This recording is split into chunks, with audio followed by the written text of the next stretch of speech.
আপনাদের সবাইকে স্বাগত সিনে গসিপে। অপরাজিতা আড্ড ছোট পর্দার বেশ পরিচিত মুখ। সকলেই বেশ পছন্দ করেন তার অভিনয়। বড় পর্দায় কয়েকটি ছবিতে দেখা গেছে তার অভিনয় দক্ষতা। কিন্তু বন্ধুরা, এখন ছোট পর্দায় আপনারা দেখতে পারবেন না অপরাজিতা আড্ডকে। তার কারণ ছোট পর্দা থেকে সরছেন অপরাজিতা আড্ড। ছোট পর্দা থেকে সরার কারণ হলো অপরাজিতা আড্ডর হাতে এখন বেশ কয়েকটি বড় পর্দার ছবি। হ্যাঁ বন্ধুরা, মেগা সিরিয়ালগুলিতে কাজ করবার জন্য অভিনেত্রীকে সময় দিতে হয় মাসের 25 থেকে 26 দিন। বড় সময় দেওয়ার জন্য ডেটের অসুবিধা হতে পারে অভিনেত্রীর। যাতে ভুল বোঝাবুঝি না হয় তাই কিছুদিনের জন্য ছোট পর্দা থেকে সরছেন অপরাজিতা আড্ড। অভিনেত্রী অপরাজিতা আড্ডকে আমরা এবছর দেখতে পারবো বেশ কয়েকটি ছবিতে অভিনয় করতে। হ্যাঁ বন্ধুরা, তিনি অভিনয় করছেন প্রজাপতি বিস্কুট ছবিতে।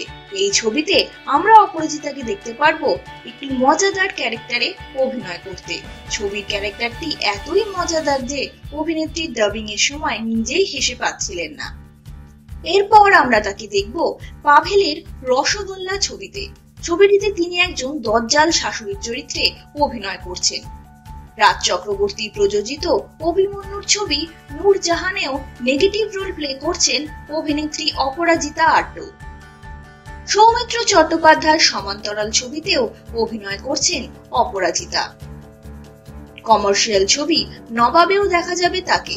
ক্ষুদিরাম ছবিতে ক্ষুদিরামের বোনের চরিত্রে আমরা দেখতে পারবো অপরাজিতা আড্ডকে। লীনা গঙ্গোপাধ্যায়ের মাটি ছবিতেও রয়েছেন অপরাজিতা। তো বন্ধুরা, আপনাদের প্রিয় অভিনেত্রী অপরাজিতা আড্ডকে হয়তো আপনারা ছোট পর্দায় দেখতে পারবেন না, কিন্তু বড় পর্দায় বেশ কয়েকটি প্রজেক্টে কাজ করছেন এই অভিনেত্রী। অপরাজিতা আড্ডর প্রত্যেকটি ছবি যেন বক্স অফিসে খুব সাফল্য পায়, এটাই আমরা আশা করব। বিনোদন জগতের আরো নিত্য নতুন খবর জানার জন্য জুড়ে থাকুন আমাদের সঙ্গে। আমরা হলাম সিনে গসিপ। জুড়ে থাকুন আমাদের সঙ্গে। সাবস্ক্রাইব করুন আমাদের এই ইউটিউব চ্যানেলটি।